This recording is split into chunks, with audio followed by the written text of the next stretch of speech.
Chapter 10. Dear Amber, I just got your letter. Chickenpox. Ha ha ha. What a turkey. Just kidding. I wish we still lived near each other. I'm going to karate camp soon.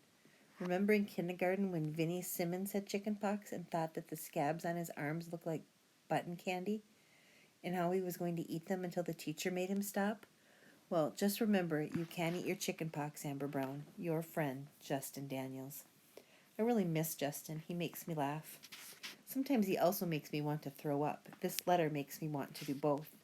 I never know where I'm going. I don't know where I'm going. I don't know where I'm ever going to find another friend like Justin Daniels. Aunt Pam quickly walks into the living room. Sofa bed away. We put it up. Placing the cushions on the sofa, she says, Amberino, are you feeling well enough to go out? Absolutely. I grab my knapsack. At the exact same time, we say, Wagons ho! We wait in the hall for the elevator, the lift. We take the elevator that didn't break down. Mary waves to us as we leave. It's raining a little. Aunt Pam says that happens a lot in London. We walk to the tube. That's what the subway is called in London. It's also called the Underground. To make the trip even more interesting, I pretend that we are sardines in a can traveling to Sardinia. I, Amber Brown, have a very active imagination. We get off at our stop. Aunt Pam says, MoMI, Museum of the Moving Image, here we come. After a short walk, we are there. Aunt Pam says that we are at the South Bank. I don't see a bank anywhere, not south, not north, not east or west. I'm confused. Do you need to change more American money into English money? She doesn't understand what I mean until I say South Bank. She laughs. I hate it when people laugh when I'm not trying to make them laugh. Oh, honey, South Bank is the name of this area. It's called that because it's on the south bank of the Thames River. Aunt Pam is smiling. It does get confusing sometimes, doesn't it? It sure does.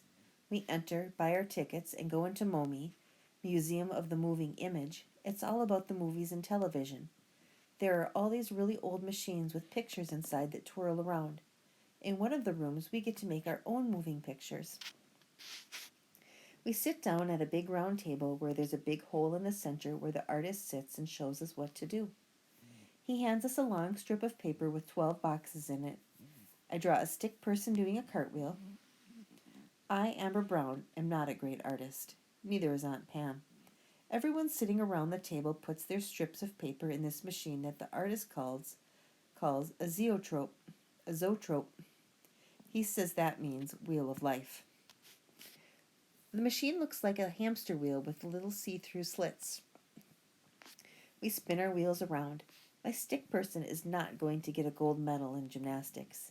Aunt Pam's flower makes the machine look like the wheel of death. I walk around and see what the other people have done. My personal favorite is done by this kid who looks about my age. He's drawn a face that looks like it's puking.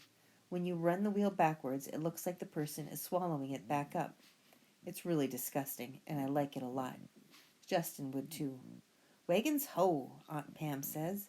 It's so embarrassing when she says that in public. We go into the casting office. A guy dressed like an old-time director comes running up to me. Young lady, he calls out. I look around. It's you. I want to see you. I think you will be perfect for the movie I'm directing.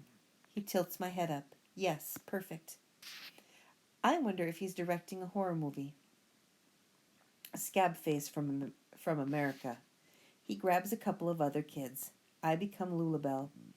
The boy who drew the puking face is Marv, the meanest guy in town. There is also Clint the sheriff and Ma Baker, the donut maker.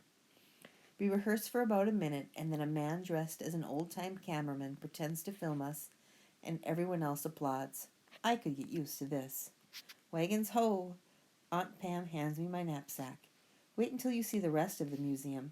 There's an area where you can pretend to be a super person flying over the city of London. One where you are a newscaster, and another where you are interviewed as if you were a big star. I, Amber Brown, really like this. Movies, television. In fact, when we go back to the flat, I'm going to practice my name for some day when I become famous. By the time I see my dad tomorrow, I'm going to be able to do my famous signature perfectly.